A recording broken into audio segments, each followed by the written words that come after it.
I am Iron Man.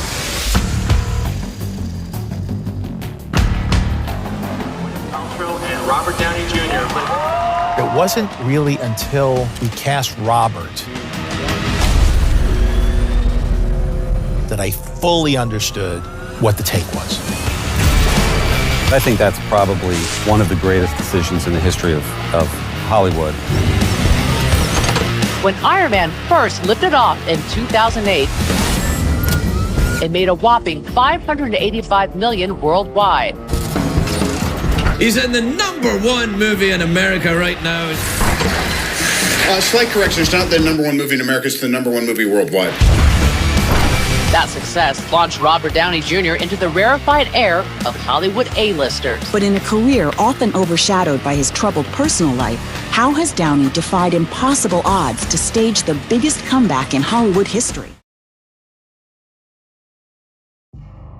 Pound is a film that my dad got the financing for. I think the investors thought he was making a documentary about pounds and animal shelters, and then he said, no, it's a live action thing and I'm casting people to play the dogs.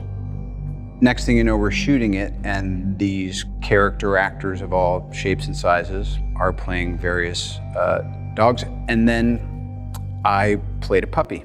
That tornado scared me so much it made my hair disappear. Have any hair on your balls? If I could talk back to that 17-year-old who was doing regional theater in Rochester, I would say, guess what? It's gonna go pretty well. There's gonna be a lot of ups and downs. I'm not gonna tell you the specifics because you get too scared. Chaplin was an absolute gift and a real bear of a challenge for someone who's 25 when I started prepping to do it. 1996, the actor violated his probation when he fled from a detox center. His rehab stemming from several drug and weapons arrests, but a judge sent him back. A year later, he skipped a court-ordered drug test and spent the next 4 months in the LA County Jail. 1999, Downey skipped another drug test and was sent back to rehab. But this time, a judge gave Downey hard time, state prison for nearly 1 year. Here was 2 days. It's very difficult for you to maintain sobriety. That's a call you have to make.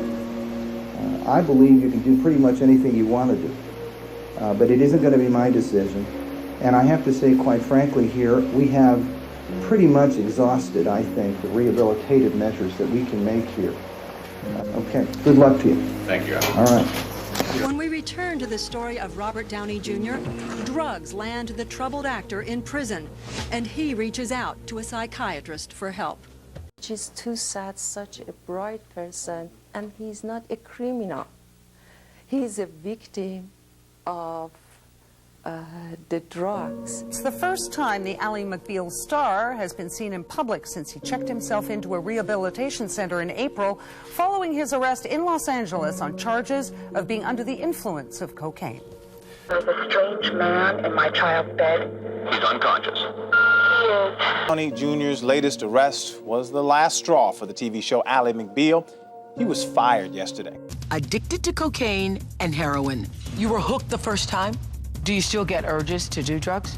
Busted. Sent to prison. You are Robert Downey Jr., Oscar nominee. You are in prison. Were you afraid? There was a lot of stuff that happened that doesn't bear mentioning. Robert Downey Jr. Kiss Kiss Bang Bang, that was a film shot entirely at night. I think there was 1 day shoot and 1 split. So the rest of the time we're getting to work at sundown and we are working all through the night, every night. So Shane Black is a night owl. Shane Black is a legitimate genius. And he'd written what I thought was almost a perfect script.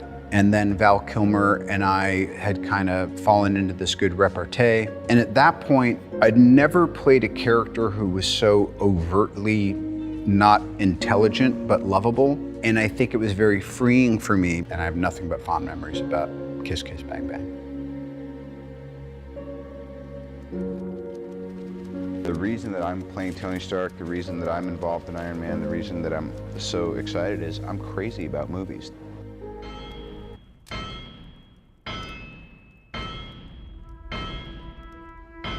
The journey of the entire Marvel Cinematic Universe started with the journey of Tony Stark. Is it better to be feared are respected. And I say, is it too much to ask for both? We want the hero to be as interesting out of costume as they are in costume. I had just been hired to cast in the first Iron Man.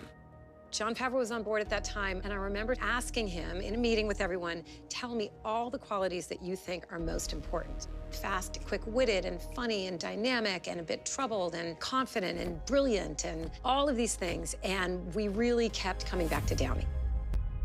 Stan Lee said he kind of created him on a dare. Could you make a billionaire weapons manufacturer, philandering philanthropist, you know, who largely lives an ugly and irresponsible moral psychology? It's a piece. Downey Jr. at that point in his career wasn't necessarily a family-friendly name. Today it's ridiculous, but at the time, it was, whoa, risky casting Robert Downey Jr. The truth was, we got to a point that we realized if we didn't cast him, that would have been the biggest risk. Robert has a whole career of great work behind him, and he was at a point in his life and his career where he was ready to break out and do something really big and exciting. John was in love with the idea of Downey playing the part, and we all felt so sure about him on a creative level. Because he wasn't instantly a slam dunk approval, I suggested we have screen tests. I remember walking in with Robert Downey Jr. the day of the tests. He was laughing and in great spirits and completely at ease, and he got in front of the camera and started saying the lines. I assure you the day weapons are no longer needed to keep the peace all happily transist to manufacturing bricks and beams for baby hospitals, making hemp pants and the like, but until that time, can I get you a drink?